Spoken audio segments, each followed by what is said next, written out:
По долги и комплексни подготовки, денеска се пуштени погоните на каменоломот во рудникот за Габро кај селото Пантелеј. Произведени се првите количини градежен материјал со различна гранулација, кои потврдија дека дробилката за камен функционира безпрекорно. Во почетната фаза ќе се произведува тампон како подлога за патиште и други објекти.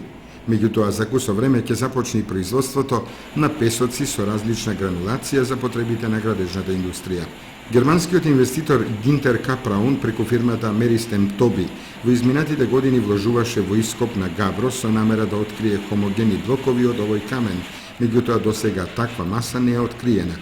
Со цел инвестирањето во таа насока да не биде бесконечно, од пред една година започна со инсталирање на опрема за каменоломот. Целта е да се искористи квалитетниот камен кој има изморени карактеристики на цврстина и трајност. Во меѓувреме се реализирани инвестициите во пробивање и тампонирање на пат од Рајчани до Спанчево, преку кој ќе се врши транспортот на готовиот материјал до купувачите. Инсталиран е агрегат за производство на електрична енергија за потребите на каменоломот.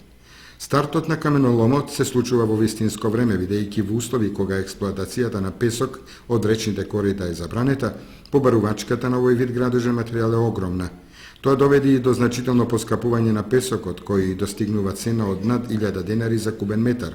Со оглед на големиот капацитет на дробилицата и резервите од Габро, се предвидува рудникот Меристем Тоби во целост да ги задоволи потребите во општината Кочани и пошироко